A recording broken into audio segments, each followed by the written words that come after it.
আসসালামু আলাইকুম, সবাই কেমন আছেন? আশা করি ভালো আছেন। তো আমিও আল্লাহর রহমতে আপনাদের দোয়া ও ভালোবাসা অনেক ভালো আছি। তো আজকে বানাবো তালের বড়া, মানে তালের বড়া। তাল দিয়ে তো অনেক কিছুই বানানো যায়। তালের বড়া, তালের কেক, তালের পায়েস, তারপর তাল দিয়ে দুধ পিঠা, তারপর তাল দিয়ে কেক, অনেক কিছুই বানানো যায়। তো গ্রাম থেকে আমার মা আর আমার দাদি আসছিল। তো আসার সময় দুইটা পাকা তাল নিয়ে এসেছিল। তো একটা আমার বোনের জন্য, একটা আমার জন্য। তো আমি তালটা একদম গাছ পাকা ছিল, তালটাকে আমি ভালোভাবে একটা পাতিলে নিয়ে ভালোভাবে ধুয়ে পরিষ্কার করে উপর থেকে ইয়েটা ফেলে তারপরটা ছিলে নিচ্ছিলাম, ভালোভাবে খোসাগুলো ফেলে একদম পরিষ্কার করে ছিলে নিচ্ছিলাম তালটাকে। দেখুন তালের কালারটা কতটা সুন্দর এসেছে। তো মসজিদে আজকে নামাজ খুতবা হচ্ছিল, খুতবার শব্দটা আমার ভিডিও কথা বলা সবাই আসছিল আর কি। শুক্রবার তো আজকে, তো সবাইকে জুমা মুবারক। তো তালটা এভাবে ভালোভাবে ছিলে নিয়েছি, ছিলে খোসা থেকে তালটাকে আলাদা করে এখন বিচিটাকে আলাদা আলাদা করে নিয়েছি। নিয়ে এখন আমি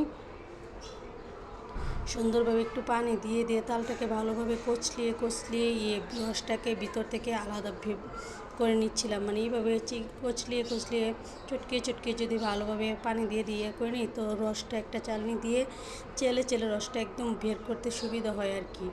তো এভাবে করে আমি সুন্দর করে ভালোভাবে ঢেকে আলাদা একটি সাইডে রেখে দেবো। তো আমি কিছুক্ষণ পর তালটাকে একটা চালনির সাহায্যে চেলে নেব সুন্দরভাবে।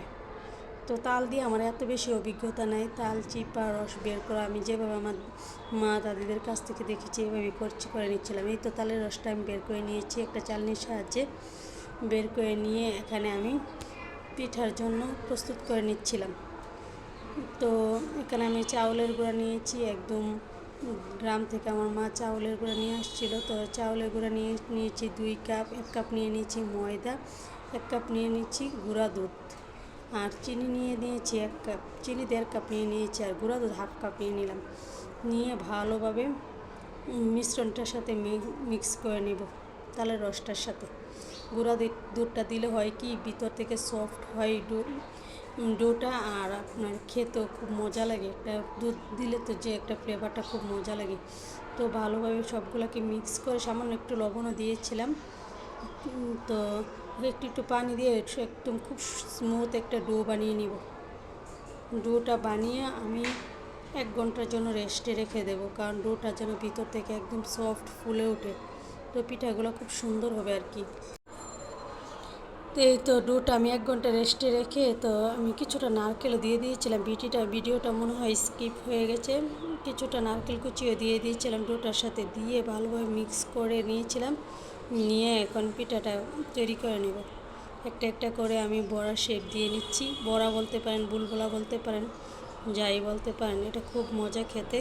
তো পিঠাগুলোকে উল্টে পাল্টে দিচ্ছিলাম, দেখুন কতটা ফুলে উঠছিল। আফসোসের বিষয়, পরে আরও কিছুটা লিকুইড দুধ দিয়ে নারকেল দিয়ে আমি ডোটা মেখেছিলাম। ডোটা একদম ফুলে উঠেছিল, খুব সুন্দর হয়েছিল। আমি ভিডিওটা স্কিপ হয়ে গেছে, জানি না কীভাবে স্কিপ হয়েছে। তো এই তো গোলাটা দেখুন কতটা সুন্দর হয়েছে। তো পিঠাগুলো আস্তে আস্তে আমি এক বেচ করে সুন্দরভাবে ভেজে নিচ্ছিলাম। পিঠাগুলো দেখুন দিয়েছি কতটা হয়েছে, কতটুকু সাইজটা একদম ফুলে ফুলে ডবল হয়ে গেছে।